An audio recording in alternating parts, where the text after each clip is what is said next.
Buenos días, mis remolones y remolonas de Psicología en Educación. Todo concluye al fin, nada puede escapar, todo termina.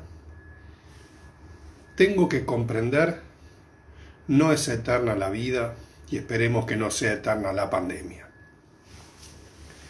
Hemos vuelto, como otras mañanas, Yerba Tarahui, tu yerba, 100 años con la educación pública, estimula tus mañanas, excita tus dendritas y el conocimiento entra por tus poros sin tener que destaparte, porque la educación pública va a tu casa.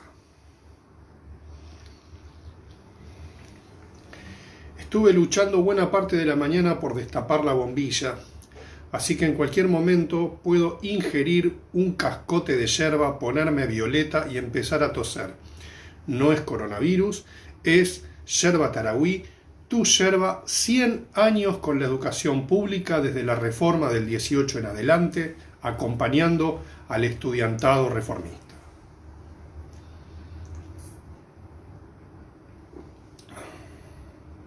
Yerba Tarahui.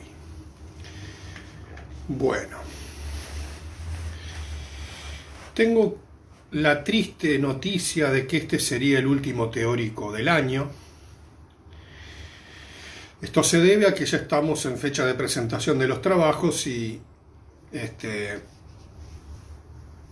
si continúo dando clases, dudo que alguien me acompañe de aquí en adelante.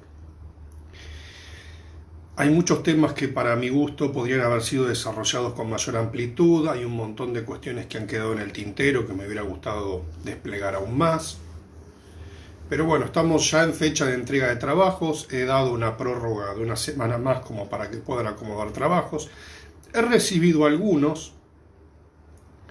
Si en el supuesto caso de que lo que se trabaje hoy implicase alguna modificación de los mismos, pueden reenviármelo, me dicen el anterior no corre, así que me pueden mandar uno nuevo y de ese modo, bueno, vamos trabajando. Se va sumando más gente, tenemos gente de Verabebú, de Vigán, de toda la Pampa gringa, nos saludan de todo el país. Quiero decir con gran emoción que hay clases teóricas que tienen más de 500 repeticiones. Se está transmitiendo en varios idiomas. Sé que se está siguiendo mucho en Bulgaria, en Hungría. Acá la gente se quiere agregar. El teórico de Psicología en Educación es una gran familia, la gente saluda, yo saludo. Estamos en este momento, vamos a sortear un auto cuando termine el teórico. Estamos todos muy motivados. Yerba Tarahui nos ha acompañado todo el año. Acá rechaza una invitación a ver, no entiendo qué pasa, yo aprieto botones, me siento como manejando la consola del Enterprise del viejo y querido Viaje a las Estrellas. Después de estar sumergido en el mundo WhatsApp durante toda esta pandemia, he llegado a una conclusión metapsicológica después de haber escrito mensajes y leerlos con posterioridad y ver que dicen otra cosa, que el corrector es parte del inconsciente. Así como decía Jacques Alain Miller que el analista es parte del concepto de inconsciente, he llegado a la conclusión que el corrector del WhatsApp es parte del concepto de inconsciente y que el inconsciente está estructurado como una pantalla táctil. Lacan se equivocó, no está estructurado como un lenguaje, sino como una pantalla táctil donde el lapsus, el fallido y los sueños son posibles gracias al tablero táctil. Bien. Gran conclusión, sépanlo, no lo olviden, porque este es un manantial de conocimiento, esta clase. Yerba Tarahui, tu yerba. Bien.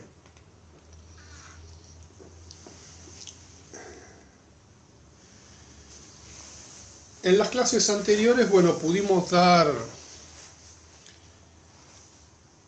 cierto cierre, podríamos decir, de las teorías del conocimiento basadas en las teorías de la subjetividad.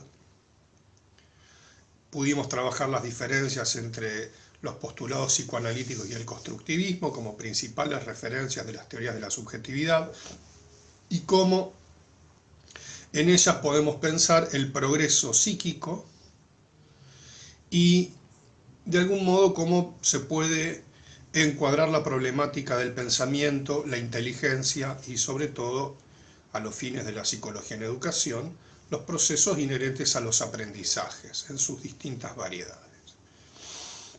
Bueno, es complejo el tema, da para mucho más, pero no se puede profundizar demasiado en algunos temas. O sea, a veces cuando los programas son tan amplios, se hace una visión aérea de las cosas y algunas concepciones pueden quedar en el plano superficial y en algunos otros hemos podido entrar con mayor profundidad. Para el final del año vamos a tratar de dar lugar a esta tercera acepción del concepto de subjetividad que habíamos trabajado, que es como efecto de prácticas. Si habíamos hablado de la subjetividad como fenómeno, como concepto y como producto. Y producto es producto de prácticas sociales. Es decir, es la resultante del peso específico de la relación entre la psique y cultura. Se pone en juego esta tensión y la subjetividad. Si bien el sujeto debe representar el mundo, representa a partir de las marcas que el mundo ha dejado en él. De ese modo, vemos que la subjetividad enlaza la relación psique y cultura. No podemos pensar la subjetividad sin ese vínculo con la cultura y quizás en términos de Castoriadis ese punto de conexión con lo histórico-social. Bien, el pensamiento francés no se ha puesto de acuerdo y hay distintas líneas al respecto. Histórico-social podría ser pensado desde la lógica de Castoriadis o el análisis del discurso disciplinar en la dimensión Foucaultiana o las prácticas sociales en términos de Bourdieu, los hábitus, la violencia simbólica, etcétera, etcétera. Bien. Ahora, si la subjetividad la encontramos como producto, este producto es de prácticas sociales. Y estas prácticas sociales se movilizan o se dinamizan en un terreno institucional. La educación, como veíamos al principio del año, esta división entre antropogenia y disciplina, podemos encontrar como esta concepción o esta construcción humana de lo humano, dimensión antropogénica, inherente a la especie, por así decirlo, en tanto transmite la cultura y se modifica, pero a partir de la modernidad, como trabajamos en la primera parte del año, vemos que en la educación se enlaza con el suelo disciplinar y con el suelo de las instituciones. Por lo tanto, lo que vamos a ver es desde dónde o cómo, desde la psicología, podemos poner en tensión el producto de las instituciones. Es decir, aquellas marcas que las instituciones transmiten, aquellas construcciones que las instituciones realizan. ¿Qué quiere decir? Un individuo que ha transitado por el mundo de las instituciones escolares no va a comprender el mundo de manera similar o va a comprender el mundo de una manera muy diversa a alguien que no ha sido ilustrado. Este es el gesto de esto. Esto ya ha sido referenciado a lo largo del siglo XX por distintos autores y la misma modernidad, por medio de la educación y de la educación pedagógica, habíamos trabajado es el trineo que empuja el progreso y la modernidad. La ilustración es ese proceso de conocimiento progresivo que al mismo tiempo se cuestiona a sí mismo. O sea, también es una fuerza dinámica. Ahora bien, todo este largo rodeo que presento, o que busco encuadrar, es para trabajar un concepto que a mi juicio es fundamental de la asignatura, que es el de dispositivo analizador. Que este merece, dentro de la trama entre antropogenia y disciplina que veíamos en Panorama de Psicología en Educación, lo que vamos a encontrar allí es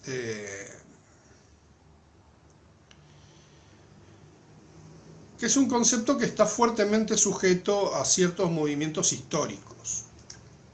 Es decir, los institucionalistas franceses de la década del 60 y posteriormente de allí en adelante, pero principalmente en la década del 60, encuentran en un hito histórico, mayo del 68, una interpelación muy fuerte a la institución disciplinar francesa. Si hay una nación que se ha caracterizado por instituciones disciplinares muy fuertes, ha sido Francia. La psiquiatría francesa, la pedagogía, las formas jurídicas, aquello que Foucault desarrolla con tanta precisión, son inherentes también a una república que ha sido instituyente de estas instituciones y que han sido siempre muy fuertes. Ahora, mayo del 68 postula la antipedagogía, la antipsiquiatría, una interpelación constante de estas instituciones y, bueno, una serie de consignas que no son menores. Esa idea de la imaginación al poder, bueno, hay un fuerte cuestionamiento del poder, pero al mismo tiempo, mayo del 68 se da en un contexto muy particular. Por un lado tenemos las guerras anticoloniales. Argelia, donde el ejército francés es el ejército ocupante y colonizador, tenemos la guerra de Vietnam, tenemos un conjunto de eclosiones revolucionarias a lo largo del mundo que se dan entre un mundo anticolonial, pero también ciertas partes del mundo que tienen revoluciones o pretenden tener revoluciones emancipatorias de ciertas ataduras propias. Algunos años antes está el hito de la Revolución Cubana, y no solamente la Revolución Cubana, sino la crisis de los misiles entre la Unión Soviética, Cuba, contra Estados Unidos. Bueno, el mundo es un polvorín. Por otro lado, estamos en el mundo bipolar, es decir, dividido por la cortina de hierro entre el comunismo y el occidente republicano capitalista. Bien, hay un conjunto de tensiones históricas que se juegan allí, pero principalmente en Francia. En esos años empieza a discutirse fuertemente la dependencia o la independencia del Partido Comunista Francés de la Unión Soviética. ¿Por qué? Porque un señor llamado Nikita Khrushchev, héroe de la Segunda Guerra Mundial, que tuvo una participación decisiva en la batalla de Stalingrado y en la batalla de Kursk, en el rechazo a la ocupación nazi de buena parte de la Unión Soviética, admite los crímenes de Stalin. Admite, y está la documentación, sobre las purgas, es decir, que de alguna manera el comunismo soviético tuvo sus famosos años de terror, que son la década del 30, Ucrania, por ejemplo, las hambrunas de Ucrania, las purgas, los fusilamientos, y la década del 40, que de alguna manera, por la ferocidad de la Segunda Guerra Mundial, las purgas quedan en un plano secundario. Pero Khrushchev las admite. Ahora, no buena parte del mundo, de los partidos comunistas a lo largo del mundo, admiten estos crímenes. Hasta el día de hoy encontramos quienes primero no los reconocen y después de algún modo los justifican, como que era un precio necesario que se debía pagar por el socialismo real. Bien, lo que se llamaron los kulaks. Los kulaks era el término con el cual en la Unión Soviética se designaba o se denominaba a aquellos que eran las conductas antirrevolucionarias, que incluso eran parte del Código Penal soviético. A ver acá, justo tengo el texto.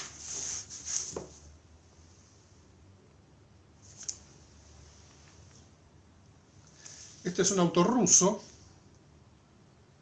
Getty y Neumov escriben analizando las actas del Politburó soviético, cómo se va construyendo el aparato represivo fuertemente. O sea, hay una idea de un aparato represivo que está en la estructura del Estado. O sea, hay una discusión sobre el Estado y su capacidad de represión muy fuerte. Por otra parte, bueno, el mundo va haciendo ese giro de la nación en armas a las doctrinas de seguridad nacional. Encontramos en Francia los manuales de tortura como uso racional del dolor, por ejemplo, y el Estado empieza a constituirse como algo mal visto, es decir, como que el Estado es algo que baja una relación de poder de manera vertical, casi como un principio gravitatorio, y que el poder es algo que va de la cúpula a la base. O sea, hay una teoría gravitatoria del poder, yo le digo más o menos así. Esta idea que les estoy planteando se enlaza con lo que hablábamos clases anteriores, sobre todo al principio, con estos tres tiempos del pensamiento crítico. Si uno devela esta linealidad del poder, pareciera que el poder se desvanece por sí mismo o es develado y asimismo eso genera algún tipo de transformación. Bien, el problema es que en la década del 60 ya es visible que eso no es así, que hay estructuras que tienden a prevalecer y a seguir forzando. Ahora bien, en aquellos tiempos empieza a cuestionarse ese sentido teleológico de la historia. Teleológico es que la historia hay un fin como si fuera un blanco alejado y la historia va a llegar hasta ahí. O sea, hay algo que estaría como sobredeterminado, hay algo que va hacia esa finalidad. O sea, eso se llama teleología. Está predeterminado de alguna manera. Va dirigido hacia. Y se empieza a pensar ciertos principios de indeterminación. Es decir, lo que hay es movimiento. O sea, el progreso moderno tiene una finalidad teleológica, la sociedad perfecta, vamos hacia allá. Lo indeterminado, dicen, no se sabe muy bien hasta dónde vamos y la historia no es continua, es discontinua. Estas concepciones no serían posibles sin cierta dimensión psicoanalítica. Por ejemplo, pensar cierta compulsión a la repetición de la historia. Esta especie de certeza nostálgica, que más que ir hacia el futuro vamos hacia el pasado. Hoy en día yo no estoy tan de acuerdo con esto que se está planteando, pero uno ve esta tendencia a pensar que la crisis económica argentina o la pandemia, lejos de llevarnos al futuro, nos está llevando al 2001, nos está llevando al 89, etcétera, etcétera. Ahora bien, esta idea que la historia va de una manera no lineal, que ni siquiera hasta podríamos decir va hacia adelante, pareciera que por momentos va hacia atrás, o va hacia el costado, o tiene napas, capas o distintos... Bueno, esta idea solo es posible si la podemos pensar no desde una linealidad histórica, sino desde una discontinuidad. De ese modo, Foucault lo que va a plantear son varias cosas frente a la problemática histórica. Por un lado, Foucault se cuestionará, no directamente, esta es una hipótesis mía, me hago cargo, porque Foucault en esto pareciera que se hace eco de esa indiferencia francesa de no hablar de la ocupación nazi y del colaboracionismo nazi. es decir, la República del Vichy. Pero de alguna manera la pregunta por la obediencia y cómo las personas sumisamente pueden cometer actos terribles, yo creo que es algo que está presente en la obra de Foucault. Es decir, cómo la gente puede hacer cosas sin pensarlas.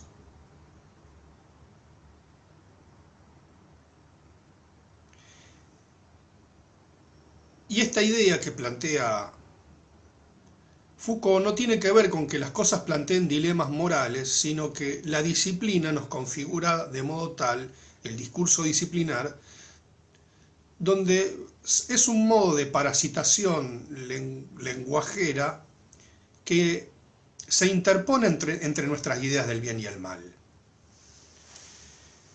Y la ciencia tiene un lugar muy importante en esto, es decir, viene a mediatizar la relación entre el sujeto y la verdad. Si nos referimos, por ejemplo, a la medicina de los principios del siglo XX o finales del siglo XVIII, podríamos pensar que es una medicina muy cruel, muy cruel. O la psiquiatría es una psiquiatría muy cruel, pero esas personas no practicaban la medicina porque eran sádicos, tenían como un objeto salvar vidas, en la mayoría de los casos. Siempre habrá perversos entre nosotros, pero no era ese el objeto. ¿Por qué hacían lo que hacían sin cuestionárselo? Amputar a una persona, abrirla, experimentar.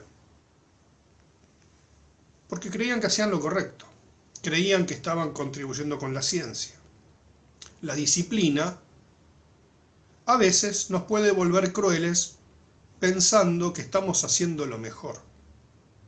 Hasta el día de hoy. Bueno, estamos en un momento muy sensible de la historia, preferiría no profundizar esta idea.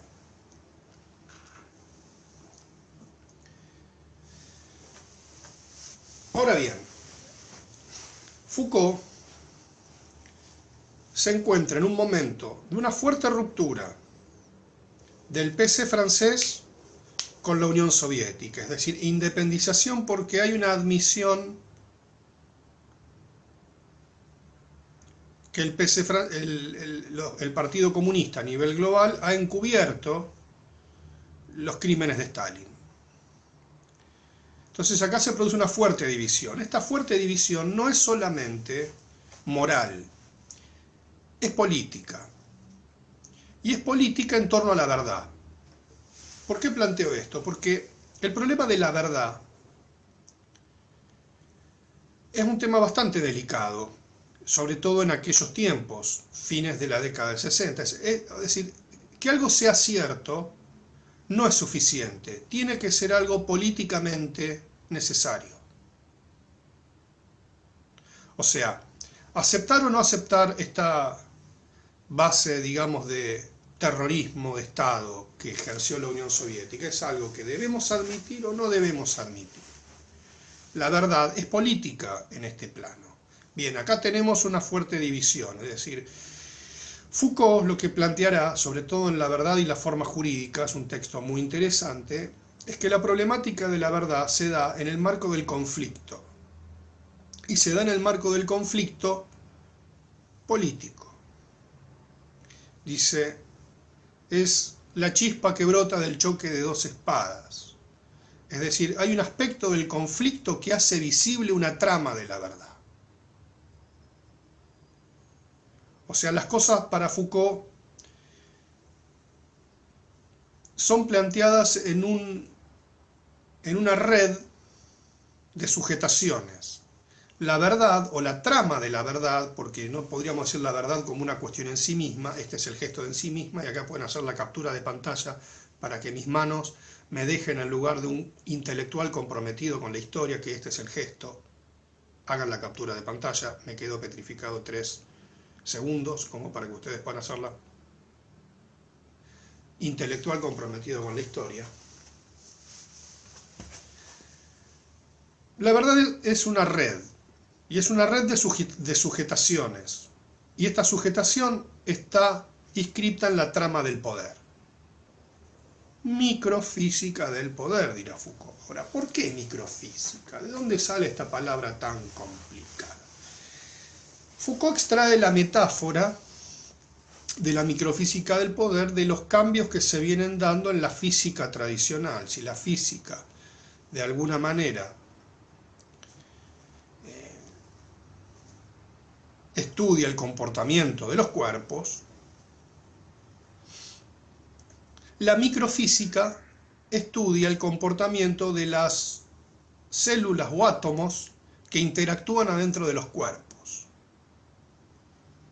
Porque Foucault va un paso más allá de esta trama del poder.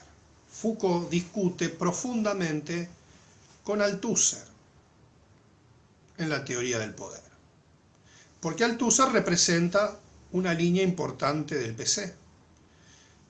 Althusser es un marxista extraño, porque es un estructuralista lacaniano marxista, o sea, es un freudo-lacano-marxista.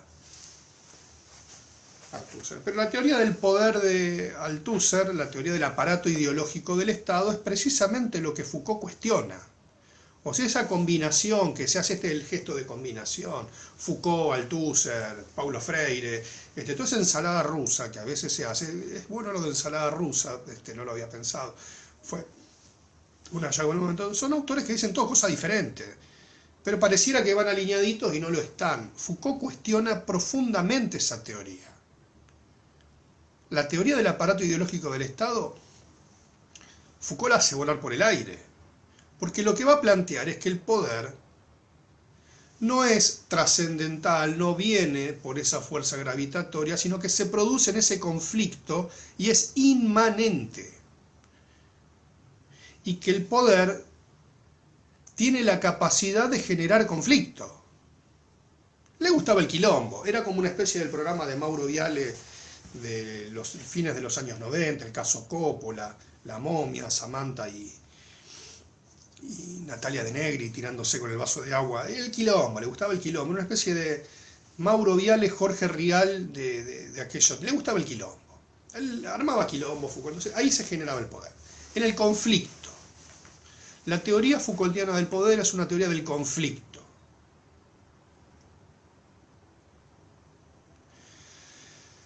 Entonces, Foucault lo que va a plantear es que esta teoría del poder tiene este carácter de inmanencia y que es un poder que va a actuar sobre el cuerpo. Sí, señora, sobre el cuerpo.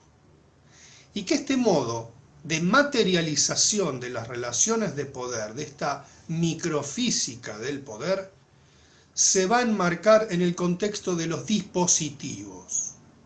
Y acá tenemos a mamá, porque dispositivo analizador son mamá y papá. Me saluda, yo saludo. Es decir, el concepto de dispositivo analizador, como mamá y papá, no nacieron juntos. Cada uno tiene su historia, se conocieron y probablemente para conocerse y que esa historia siga, no le contó toda la historia al otro. Entonces, se conocieron. Por acá venía dispositivo, mamá, que lo aporta Foucault. El dispositivo, en un texto célebre de Gilles Deleuze, ¿cómo me gusta decir Deleuze? Deleuze le decimos nosotros, Deleuze, le dicen los franceses, suena. Cuando vaya al programa de Mirta voy a hablar de Gilles Deleuze. Y tenemos de postre, bueno, ensalada rusa y casata. Cuando coma la casata en el programa de Mirta, voy a decir Gilles Deleuze. Bueno, la tricolor. La casata tricolor, calibre, 3 colores. Fantástica la casata, no puede faltar empollada ni arroz con menudo. Postre, casata. Bien. Cerca del pueblo. La casata cerca del pueblo. Ese sería tu casata. Comete una casata y vas a estar cerca del pueblo. El bombón escocés es de careta. Sabelo. Speed con vodka y bombón escocés. Casata y porrón, un solo corazón.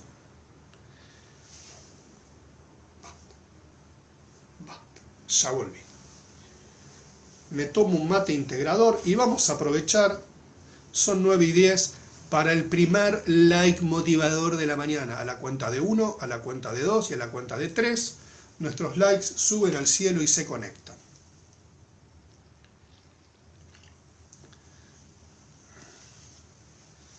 Me saludan, yo saludo. Los like motivadores suben al cielo. Bien. Deleuze va a decir que el dispositivo funciona como una maraña y que todo dispositivo, en el célebre texto ¿Qué es un dispositivo?, probablemente Deleuze sea uno de los mejores lectores de Foucault y realza la obra de Foucault, dirá que un dispositivo es una maraña. Es interesante esta idea de maraña, y que tiene un coeficiente de discursivo y de visibilidad. O sea, un dispositivo hace visible cosas, permite ver. Es decir, no podríamos pensar la infancia sin el dispositivo de las instituciones que abordan la infancia. Por ejemplo, en términos de Elsa Emanuele, el discurso pedagógico. La pedagogía es un gran observador de la infancia. La atención primaria en salud. La atención primaria en salud también es un gran observador de la infancia. Ahora, en cuanto a discurso, permite decir, y en cuanto a visibilidad, permite ver. Ahora, no siempre lo que se dice y lo que se ve coinciden. Yo puedo decir una cosa y al mismo tiempo se ve otra. Y al mismo tiempo, este efecto del poder, de este conflicto, inherente al campo de la subjetividad humana, y esto lamentablemente no lo puedo desarrollar porque me iría por las ramas, pero todo acto humano vinculado al campo de la subjetividad va a tener siempre un plus. Este plus de sentido es algo que es más que la suma de las partes. Siempre, toda acción humana, por más dirigida que esté, genera un plus. Hay algo que se escapa, que no puede ser controlado por el discurso disciplinar. En estos tiempos también nosotros tenemos que pensar, por ejemplo, frente a las grandes discusiones que se dan en torno a las ASPO, al aislamiento obligatorio, al distanciamiento social, la gente siempre en algún punto desobedece. Y esa desobediencia es parte de ese plus. Una de las grandes preguntas que surgen frente al contexto histórico que estamos viviendo es ¿cómo hacer para que la gente cumpla? Cuando sabemos que la gente muchas veces no cumple y no lo hace malintencionadamente. Es como, en un punto, esto es una pequeña digresión, es como la dieta. Uno se pone a dieta, pero hay gente que se pone a dieta de a ratos, es decir, hace un gran esfuerzo y después se come un alfajor, y ese alfajor parece que no integra la dieta. Y después se toma una coca o un vasito de algo. O sea, ese enclavamiento, iba a decir, ese apuntalamiento que tiene lo humano en esa dimensión pulsional hominizante, siempre nos conecta con que todo acto social, en cuanto implique renuncias a lo pulsional, nos va a colocar siempre frente a la sublevación. Siempre hay un punto donde el individuo resiste. Esto tan elogiado durante mucho tiempo por el discurso psi, pareciera que en este momento es algo mal visto cuando a nosotros nos debería sorprender que la gente desobedezca. Esto no viene de ningún modo a avalar la irresponsabilidad social, pero por lo menos comprenderla. Que un disciplinamiento sanitario tan prolongado es incumplible en el tiempo. Esto de ninguna manera justifica, o sea, solamente entiende. Ahora bien, esto no significa que en nombre de un ideal superior, como puede ser la solidaridad, la sociedad, el vínculo con el otro, podamos comprender que esa renuncia a lo pulsional, esa salida del placer inmediato, es beneficiosa y es un acto de bien hacia el conjunto. Bueno, eso es lo más difícil de entender siempre. Y una cosa es que yo lo diga y otra cosa es que lo cumpla. O sea, yo lo dije y me salió hermoso. Ahora de acá a lo mejor me voy a un baby shower clandestino, que es más peligroso que una banda narcocriminal. O sea, uno puede decir una cosa y hacer lo contrario.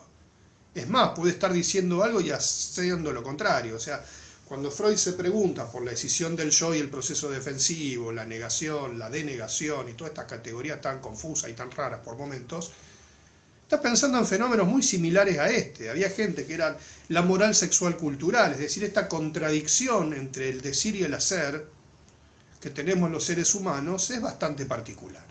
Bien.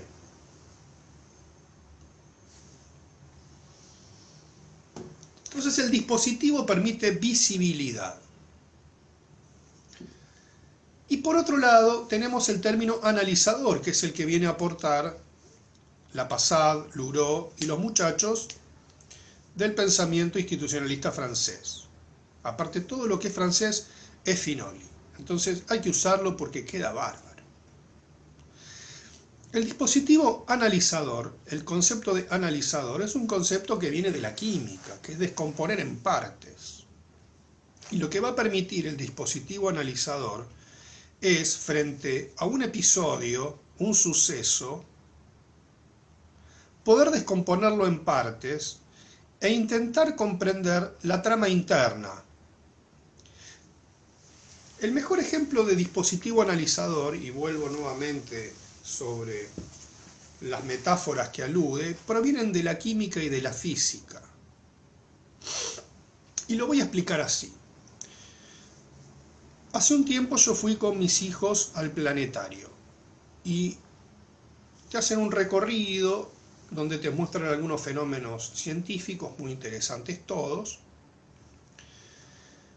Y me voy a detener en uno de Helios, donde una persona agarra un vidrio y lo somete a una luz natural y luego a una luz tipo infrarroja.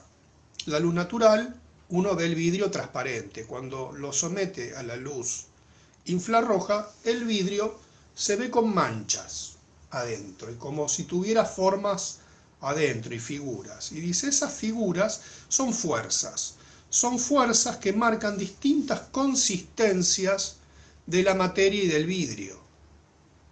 A simple vista no lo ves, cuando lo sometes a esa luz, este es el gesto de someter esa luz, y hasta podría ser un pasito de baile, luz, luz, luz, luz, luz, luz, tengo que mejorar la coordinación, no importa. Ese juego de luces permite ver las fuerzas internas, es desnaturalizar aquello que la percepción capta frente a una luz distinta. Uno ve ese juego de fuerzas internas del vidrio que lo componen. Eso es precisamente lo que hace un dispositivo analizador. Somete las cosas a esa luz diferente que permite ver los juegos internos, los conflictos, los juegos de fuerza de los que hablaba Foucault al interior de lo naturalizado en los dispositivos culturales. Ese juego de fuerzas se lo ve a partir de un episodio, y ahí está la función del analista institucional, la de darse cuenta que un episodio, una escena por lo general institucional, va a permitir que esa escena nos permita develar ese juego de fuerzas interno, y ese juego de fuerzas interno se va a visibilizar por el despliegue de la transferencia.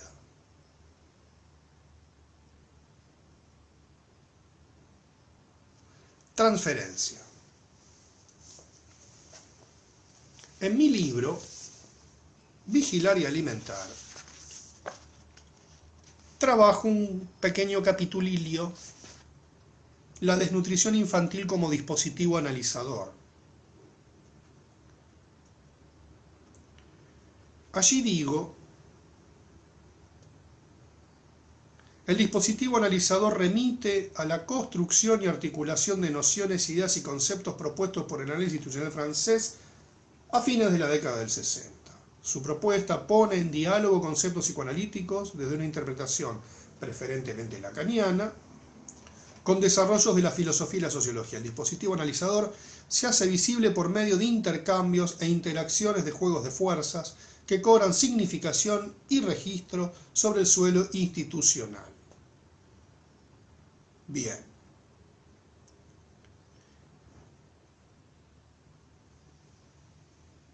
El dispositivo analizador se hace visible por medio de intercambios e interacciones de juegos de fuerza que cobran significación y registro sobre el suelo institucional, cuyo impacto, de modo preliminar, implica relaciones transferenciales entendidas estas en términos del psicoanálisis clásico, es decir, a partir de tres características fundamentales, en cuanto a obstáculo, resistencia y proceso.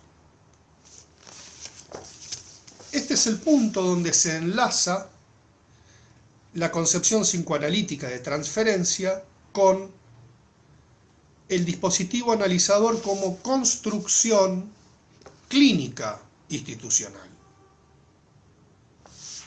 Para ello es necesario que una escena institucional se convierta, vamos a decirlo de modo didáctico, en un significante. Significante. Recordemos la premisa del gran maestro Lacan, que está en el cielo o en el infierno, nunca lo sabré. Lacan da una definición de significante bastante elemental, sencilla, práctica, didáctica e interesante. Un significante es lo que representa para otro significante.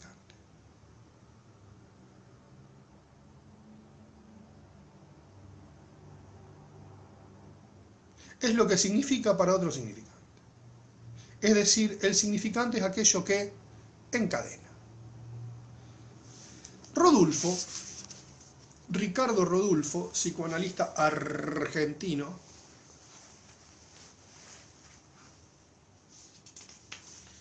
hace un desarrollo en el niño y el significante, que está en el capítulo que yo evoco aquí, pero pueden leerlo del mismo Rodulfo en El niño y el significante, si no me equivoco es capítulo 1 o 2, y él va a marcar tres características que debe tener un significante. El significante entra en una serie de repeticiones, es aquello que circula por medio, vamos a ser freudianos clásicos, de la compulsión a la repetición, tiende a repetir. Gira en torno a algo, se repite. Ahora, que se repite no es que se repite igual, hay algo que se repite en la diferencia, es decir, siempre pasa lo mismo, siempre se cae en el mismo lugar, siempre pasa lo mismo, siempre ocupo el mismo lugar. Podría dar cientos de ejemplos al respecto, pero me parece que nos estamos entendiendo. La segunda cuestión del significante es que el significante anuda, viene a anudar algo. Es decir, esto que parece que todo es diferente, en realidad es parte de esa misma serialidad de repeticiones. Esto que le pasa con su madre, con su novia y después con su hija, lo mismo, usted siempre se ubica como tiene que ver con el orden de la repetición y del significante. Es lo que permite englobar ese circuito de repetición. Estamos en la teoría clásica. Entonces se repite, anuda, finalmente se conecta con la otra escena, es decir, va hacia una fantasmática. Esta idea de significante puede ser trasladada al análisis institucional como un dispositivo analizador, es decir, esa escena institucional que tiende a repetirse inscribe un registro de ese conflicto, es eso que vemos adentro del vidrio en ese juego de fuerzas. Tiende a pasar lo mismo. Entonces, esta idea de la repetición no solamente es lo que se repite en lo que se dice, sino quizás también en lo que no se dice. Es decir, el registro, llamémosle, de lo no dicho, de lo siniestro, de lo denegatorio, a donde la palabra no es enunciada con palabras, sino que se da por sus efectos y consecuencias. Acá me detengo nuevamente en la problemática de la verdad. La verdad no es lo que se dice. En política, por ejemplo, hay que prestar mucha atención a lo que se dice y a lo que no se dice. Y cuando la política está más centrada en lo que no se dice que en lo que se dice, las consecuencias son perturbadoras. La gente enloquece cuando no se le dicen las cosas. O cuando lo que se dice enmascara lo que no se dice. Ejemplos en la historia hay muchos y abundan. Y no quiero caer en la grieta, pero la grieta también tiene que ver con un choque de creencias, de sistemas de creencias.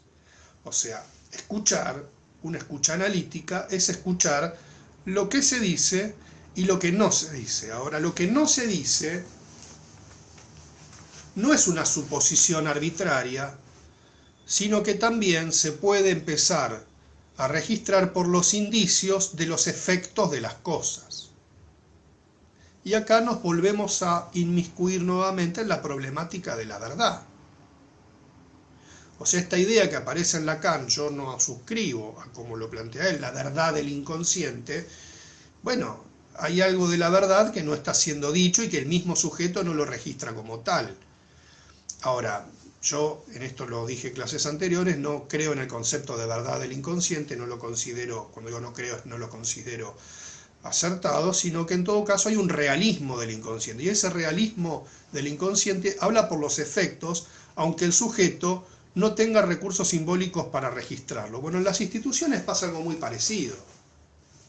Hay una trama que no siempre entra en el plano discursivo, pero actúa. Pongámosle lo real. Lo real es aquella dimensión de la psique que está fuera del discurso, pero actúa. La compulsión a la repetición es un modo de manifestación de lo real. Silvia Bleichmar tenía una frase interesantísima, decía, no todo lo manifiesto es consciente. En las instituciones pasa lo mismo. Ahora bien, el dispositivo analizador es aquello que pone a trabajar esas dimensiones de lo dicho, lo no dicho, en torno a la trama de las relaciones de poder, ese juego de fuerzas que se ponen dentro de las instituciones. Desde la microfísica, es decir, desde la concepción inmanente del poder. Esa frase, no me acuerdo el autor, del preferiría no hacerlo, a veces tiene más poder que el director de un hospital. Por ejemplo, el director del hospital dice, vamos a hacer esto. Y alguien, a lo mejor en el organigrama, en el lugar más insignificante, dice, preferiría no hacerlo. Y todo el edificio pareciera que se desmorona.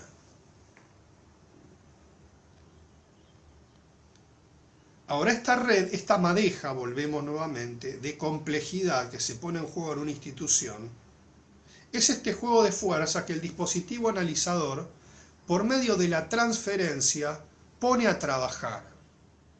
Es decir, pone a trabajar un orden de representación. Si el psicoanálisis clásico pretende, tiene la vieja pretensión, y esta es la vieja pretensión, y así hablo como una vieja, tiene, de hacer consciente lo inconsciente. ¡Maleducado! ¡Haga consciente lo inconsciente! Una institución también tiene que poner a trabajar el orden de registro de que la trama institucional, la trama o la microfísica del poder, se expresa en sus efectos, no necesariamente en el discurso. Ahora, esto, hacer consciente lo inconsciente, es una traducción de un lenguaje de lo pulsional a la simbolización, si queremos llevar al extremo qué es lo que Freud pretende con la vieja pretensión de hacer consciente lo inconsciente, que aquel modo de representación pulsional, fijación, objeto parcial, encuentre en el plano de la simbolización o de la verbalización una elaboración. Bueno, en las instituciones podríamos pensar que el dispositivo analizador tiene esta pretensión de llevar una integración de la trama institucional con su historia, con sus relaciones de poder intrínsecas, algunas de ellas que no tienen registro de simbolización y de enunciación. Todo este largo rodeo no tiene más que la pretensión de que en las prácticas humanas la gente pueda tener una dimensión de los efectos de las cosas y que pueda integrar, llamémosle, el plano constructivo y el plano destructivo. Es como cuando uno escucha a una persona, una madre, un padre desahuciado con sus hijos y dice, pero yo le di todo. Y le di esto. Ahora, si usted le dio tanto, a lo mejor fue una persona muy opresiva, porque está esperando algo a cambio. Lo estoy dando en un ejemplo muy burdo y muy simple para que lo podamos pensar. ¿Usted alguna vez le preguntó qué quería? Bueno, si estaba de acuerdo, no.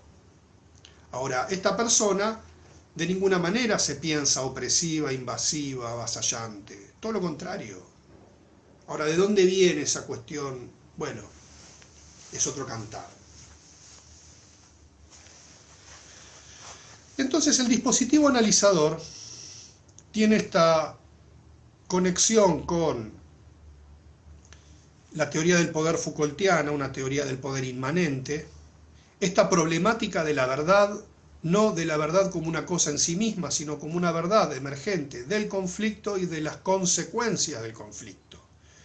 Entre esta capacidad de enunciación, como también esta dimensión de lo no dicho, y lo no dicho no es solamente lo que no te quiero decir, tiene que ver con los aspectos escindidos, con los pactos denegatorios que están adentro de las instituciones, con lo siniestro, y cuando digo lo siniestro me asusto, es un concepto que siempre me ha asustado de lo siniestro.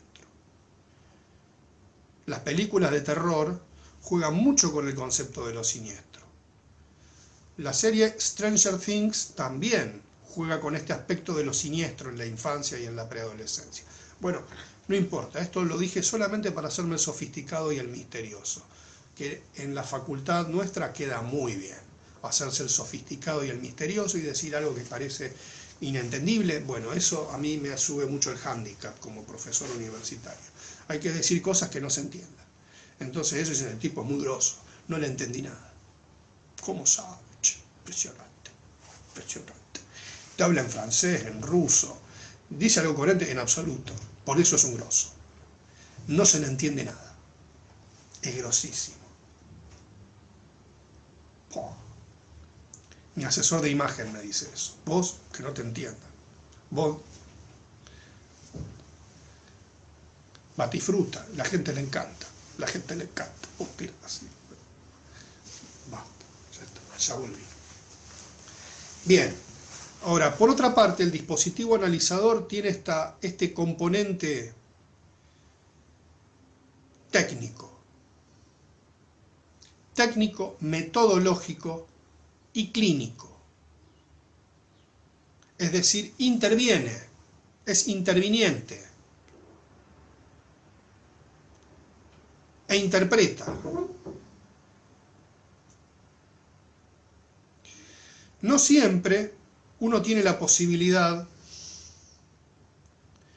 de interpretar, pero sí permite comprender una trama institucional. Algunos dicen que el análisis institucional es algo que está en desuso, que nadie convoca a un profesional para un análisis institucional. Yo creo que no es así.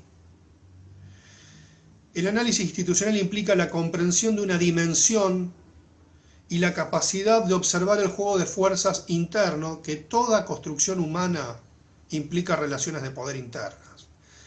Si el análisis clásico plantea ser consciente lo inconsciente, vale decir en un sujeto, cómo esa trama sexual infantil se manifiesta y opera, trabaja al interior de la psique humana, el análisis institucional plantea cómo las relaciones de poder, también podríamos hacer un nexo con cuestiones pulsionalizadas, pero no importa,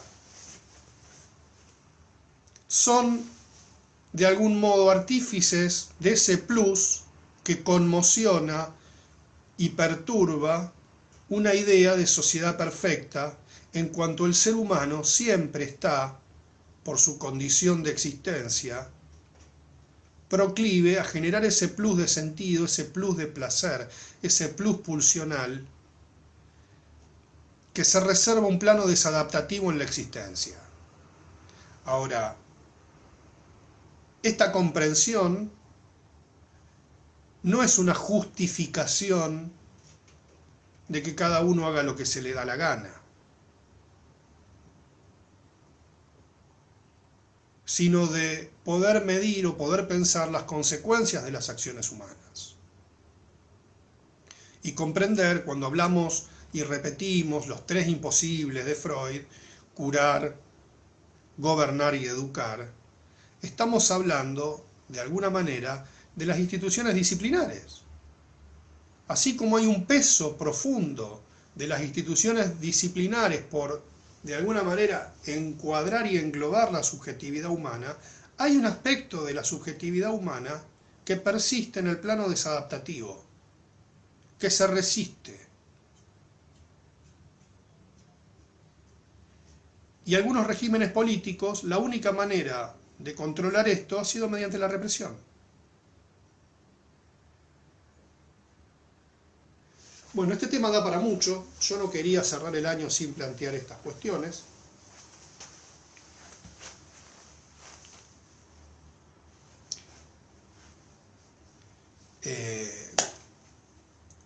Quisiera decirles, bueno, que esta ha sido la última clase, que sepan disculpar mis payasadas en algún momento, solo he tratado de ser yo mismo. Esta es la parte que me emociono.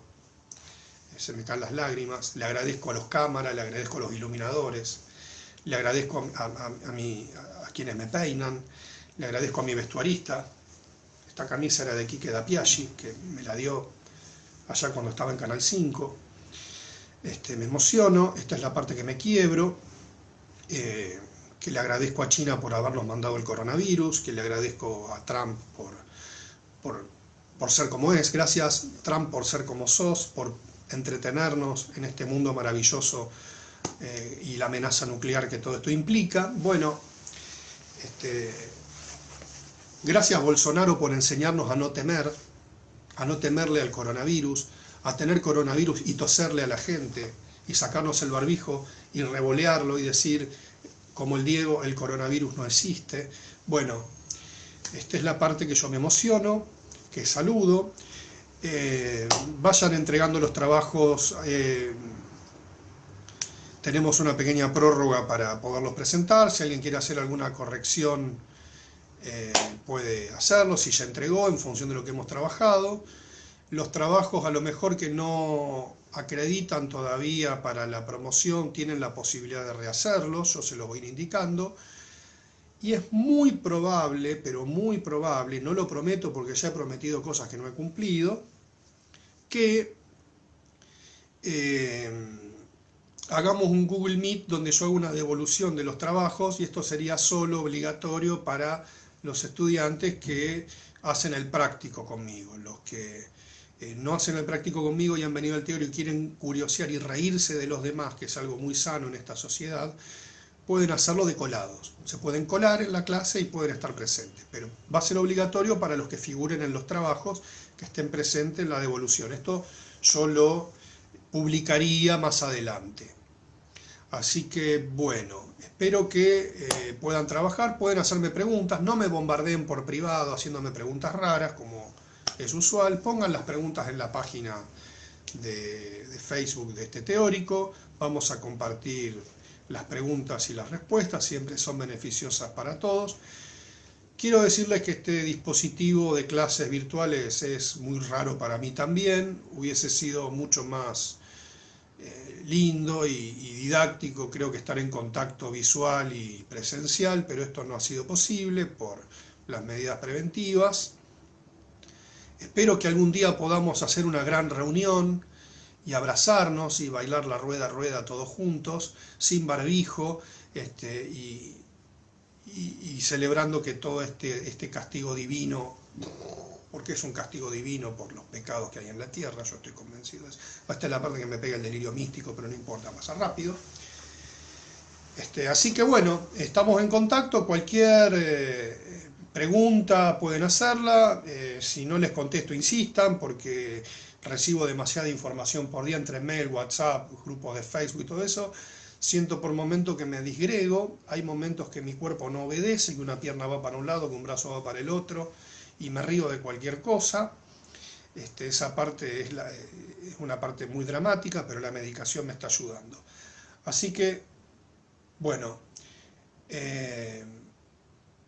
los saludo, nos vamos despidiendo, y como dijo el muchacho de Bolívar que fue a triunfar a la capital, y no solo triunfó, sino que también se llenó de guita, chau, chau, chau, chau, chau.